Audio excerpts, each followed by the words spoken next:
Hello guys and welcome to the December vlog. How is it December? I don't know. It's actually so crazy and I'm not one of those people that thinks like the year has gone by really quickly. For me it has gone at like a steady pace, but I'm still like, how are we at the end of the year? Anyway, it is the 5th of December and I've already finished the book. I started this over the weekend, I believe, and this was lent to me by a friend, and it is a crime detective story about, it's set in Glasgow, so that's the reason my friend like lent it to me. It's so funny because in this book the guy, like, you find out at the end he's born in like 1996 and I'm like, he's younger than me. But this book takes place in like, well, 2050 is when the main kind of like crime is happening, and what's really interesting about that time is basically Glasgow and whole other parts of the world are submerged underwater because of climate change. It's a disaster, right? But specifically in this book there's loads of like talks of like different streets in Glasgow, so it was really nice to kind of just like read a book that's like set there. But our main character, his name is Cameron, and he is a Glasgow detective, and it says he volunteers to be flown to the north to investigate Younger's death. And Younger is a guy that has died, he's been missing for 3 months, but then his body is found. It's found by a woman, and then it says here that Cameron says he knows the time has come for him to face his estranged daughter who has made her home in the remote Highland village. So the person who found the murdered person's body is his daughter. And so what we kind of go through in this story is, so I feel like we got to halfway through the story and I really enjoyed this. I gave it 3 stars, right? I feel we got halfway through and I was like, I don't feel we've made any progress like on the mystery, but I think it was fine because I just thought this book was really well paced and it was really interesting kind of hearing about Cameron's life. So we go back and forth kind of to when he first started like in the police force and kind of what the setup was in order for him to, I guess, have his daughter, right? So we're dealing, we're just basically finding out about how he met his ex-wife. And then there's also the present day where we're dealing with the mystery. And again, you know, when you have these kind of books, you can't talk too much about the plot because then it's going to ruin it for everyone. But what I found really enjoyable was all the wonderful descriptions of like when he's flown up north and just kind of the different bits of technology, but also just like how the city and the landscape has changed. And there is quite a lot of like medical talk in here because there is a character in here who is a pathologist, so there is a lot of talk of that there, and like that was actually quite fascinating, even though I was like, I don't think we need this level of detail. What I will say is reading Agatha Christie, listening to the All About Agatha podcast means that I am able in some cases to like spot who the murderer is, and not because I'm like, oh, been given a clue, but there was just different things that were happening and I was like, one, why is this other character being like really like elusive and kind of unhelpful, right? And just doing the weirdest kind of like setups. But then it just got to a point like maybe a couple of chapters before it was revealed who it was that I was just like, oh, it's him, right? Like, because you kind of run through the suspects in your head. We're not actually introduced to that many characters as well in the book. You run through the suspects in your head and you're like, well, it has to be him. But your only kind of thing with these things is even if you figure out who the murderer is, your why is always the thing that you're unsure about, and that's always what's revealed to you like as you get to the end. But that didn't ruin my enjoyment of it. I thought it got a bit, not far-fetched, it just got a bit dramatic at the end with all the kind of action that was taking place and just the things the character was doing, because I was just like, personally, I don't believe you need to be that committed to the cause. Like, you've really fucked it up. I don't know how committed you need to be. But I guess it makes for good drama in the story, but I was a bit like, I thought, maybe it's, well, you know, sometimes when you're reading a book and people are acting in ways that you're just like, that's not the way that I would act if I was in that situation, and sometimes you just find it very hard to believe that anyone would act in that way, because the man was moving so mad. I was like, why are you doing all of this? So that's what I finished. I've also finished listening to an Agatha Christie book. It's called Death Comes at the End or something like that, which I actually really enjoyed it again, but I'll talk about that a little bit more towards the end. What I want to show you is a couple of books that I got from the library and have also purchased as well. Okay, I'm not sure what order to do this in. Let's do library books. Actually no, let's not. No, well, okay, yeah. This is a non-fiction book that I have been reading for probably a couple of weeks now. I do find it interesting, but I just never seem to like gravitate towards it. I borrowed this off my friend and it's just one of those books that I've seen a couple of people talk about on YouTube, and like I'm just very interested in the subject matter, so I'm like, oh, I definitely want to read this. And every time I read a chapter, I'm like, this is like really interesting, but it's like I don't feel any pull towards picking up. So it's one of those books that I have to actively work towards picking up. So because of that, like, I was thinking of reading another non-fiction book alongside it, which is this book. And this book is called Radical Rest. I was actually given this as like a, well, it's not a proof copy, but as a kind of promotional copy. And I just feel like, well, one, 'tis the season for like rest, but two, I have been suffering with extremely low B12 levels and I'm constantly tired. I actually feel so much better today because I've been taking like B12 supplements as for my GP, but finally they've been like, we're going to give you some shots, girl, because like it is not improving. And I honestly, like, I don't know if it's like the placebo effect, because these things they say take 24 hours to 48 hours to like actually kick in, but I feel so much better. Oh my god. But the subtitle for this book is Notes on Burnout, Healing and Hopeful Futures.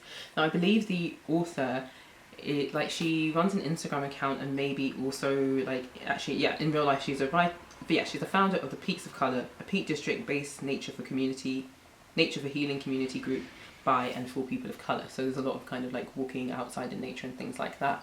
So I just think that would be quite nice. Like they're all things that I enjoy. I don't actually go hill walking. I would kind of love to, but kind of I don't really want to either. Like I'd be happy in the middle. So I just think like maybe I will move on to finally like giving this a chance and reading it, because I think it's something I will enjoy and I think I will gravitate to it a little bit more than I would to this, but I will still be like reading this alongside it. Okay, the library books. So, I actually started to run out of my fiction books on the library. Like, I think at the moment I've got like 4 books out on the library, which is probably the lowest I've had all year. So, I had to like go look on my little Goodreads or my to read section and see what was on there and start like placing some reservations for some books. And one of those books is Sweetness in the Skin. What is this about? Yes, Pumpkin Patterson, what a funny name. She shares a tiny 2-room house in Kingston, Jamaica with 3 women, her mother, her aunt and her grandmother.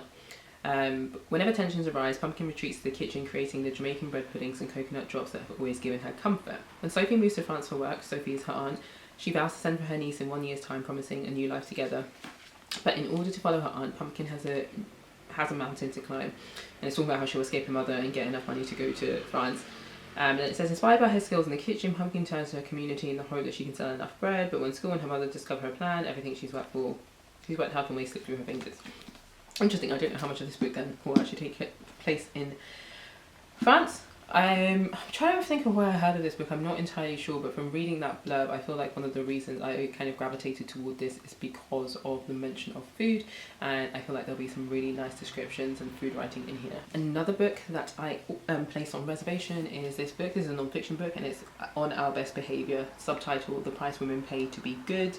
Again, just another subject matter that I'm very, very interested in, just because along with all the kind of like, I guess kind of like spiritual but healing stuff that I do, and a lot of people always talk about like tapping into like your inner rage, but I also think, well, this is kind of like plays into it, but I think there's definitely something in there of exactly what the book is saying about the price you pay to be good. The reason I heard of this book is through a podcast that I was listening to, because I believe the author touches on the 7 deadly sins, so the book might be actually split into those chapters, but I'll read you the blurb. Why do women equate self-denial with being good? We congratulate ourselves when we resist the donut in the office break room. We celebrate our restraint when we hold back from sending an email in anger.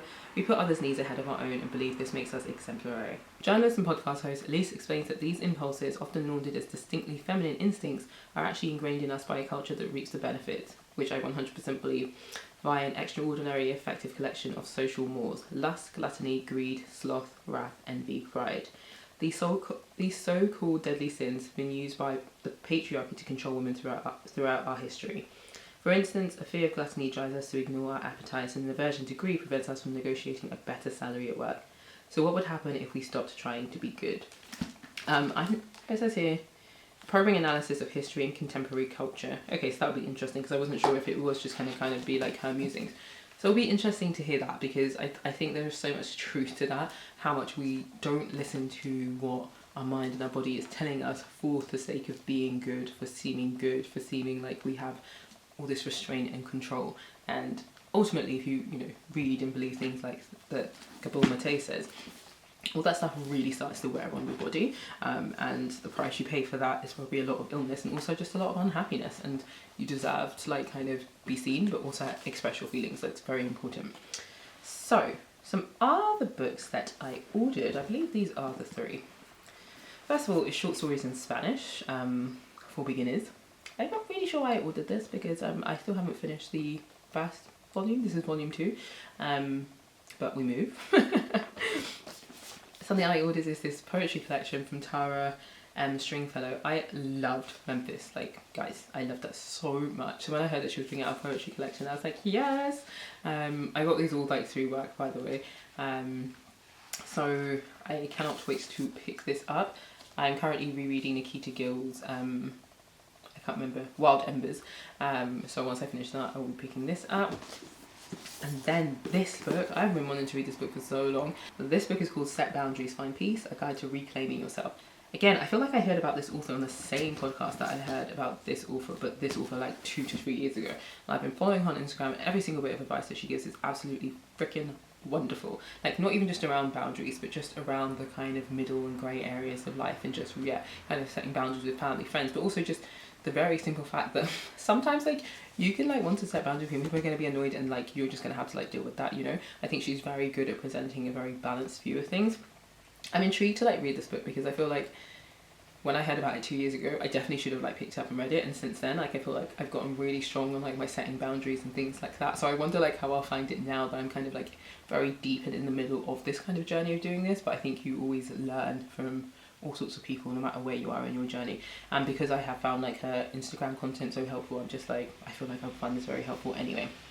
So I cannot wait to pick this up. So yeah, there is a lot of choice to read in December, and I also am going to do another video where I talk about some other books that I'm also planning to read in December, so who knows where I'll find the time. I mean, I've got like 1 week left of work, so I feel like I'll have a lot of time for reading, so I aim to do it. But yeah, I'll definitely, the other videos feature some more books that are kind of, I guess, Christmassy themed.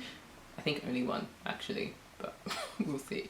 But yeah, welcome to the December vlog.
Hey guys, I thought I would check in because it is Christmas Eve and I feel like I haven't talked about books for a while.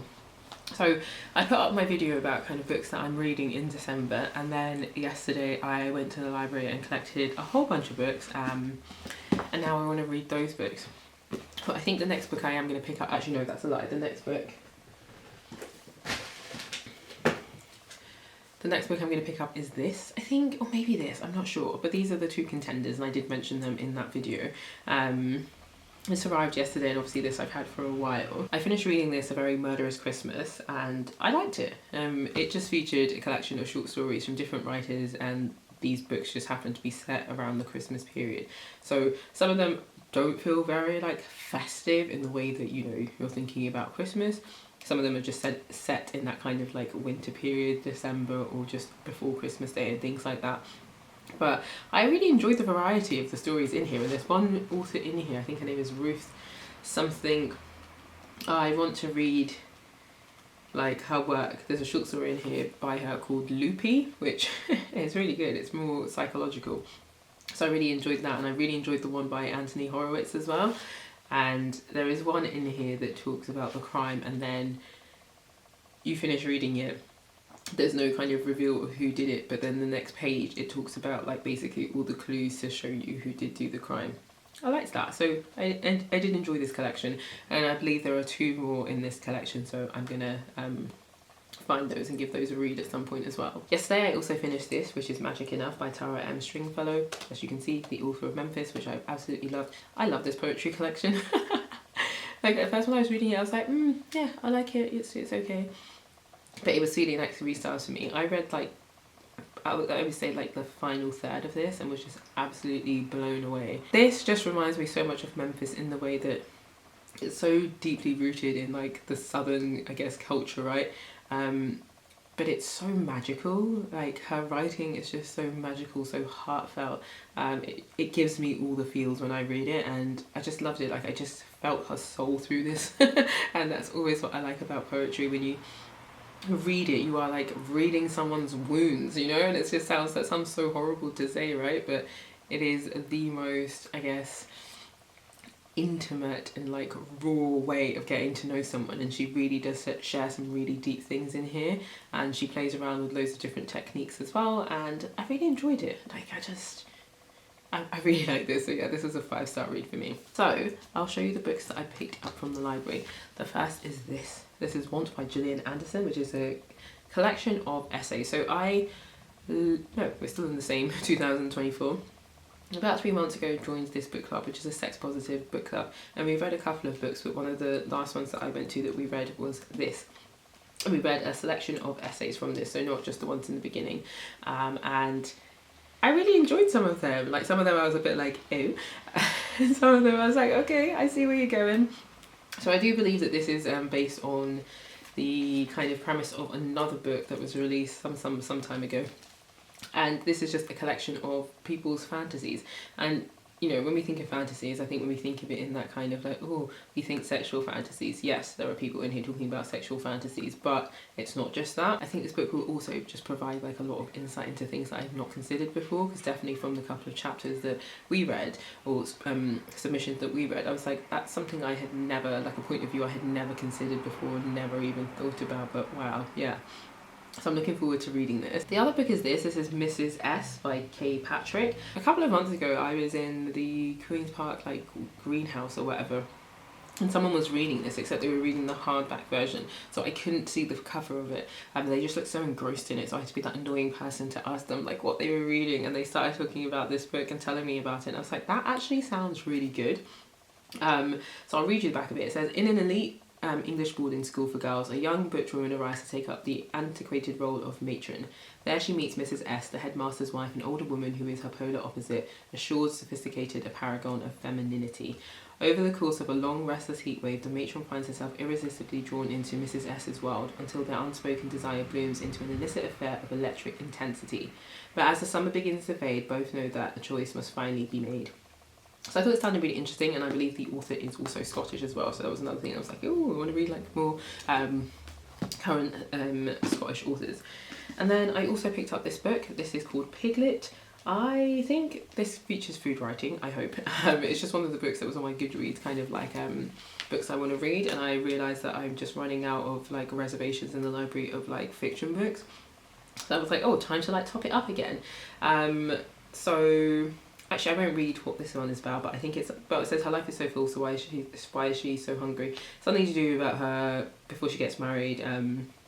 her husband reveals an awful truth, and then I'm guessing it's something to do with appetite and desire, and I guess control as well, because I'm feeling like, just reading the blurb a little bit, it's reminding me of, I can't remember the name of it, but I'll put the book here, because that book very much talks about kind of like control, appetite, and what it is like to be a woman and all those sorts of things. So it's very interesting. So yes, I'm deep in my reading bag. It is Christmas Day tomorrow, and I luckily don't have to be like very frantic about a lot of things to do with Christmas. I have been trying to do some Christmassy stuff, so I've been watching some films. What I've been trying to do is watch a new Christmas film and watch and one that I've seen before. I'm someone who hasn't seen a lot of films, so you know. But I've watched Red One, which is, it features The Rock, and then I watched Black Adam, that's one I have seen before, so Red One's brand new to me. I watched Last Christmas, haven't seen before. Then I watched The Holiday, I have seen that before. And then last night I watched A Muppets Christmas Carol, because I've never seen that. It actually was so good. And then yeah, I've been trying to do like obviously Christmas reads. So yesterday I finished, was it yesterday or the day before? I think it was the day before I finished A Very Murderous Christmas. I was reading this book on the train and I kind of kept putting it on the table, and I was thinking people must just think I'm like a bit crazy, but okay. And then yeah, just trying to do like Christmassy activities during December. Really the main one was kind of getting my tree and decorating it. It's half decorated, I can't be asked now. And then I had like Christmas dinner with my neighbours, and then with a couple of friends we had the kind of Christmas get together / housewarming / birthday kind of thing. And today I've just made some cookies. I need to put them in the oven, but they're just in the fridge chilling. And then I'm just gonna make some food and nice like festive recipes that I've seen for myself, and I think that'll be it. But I definitely need to watch like a Christmas movie tonight, and I don't know what I'm going to pick. I wanted to watch like rewatch Elf, but none of the kind of subscription services I have it, so I don't know. I might watch Home Alone because everyone's talking about it, I guess because there's some sort of like reboot, and I feel like I've watched it like once in my life. I am someone who hasn't seen a lot of films, so like I know that's like shocking to most people, but it's not shocking to me. So I feel like that might be the one that I watch, but who knows.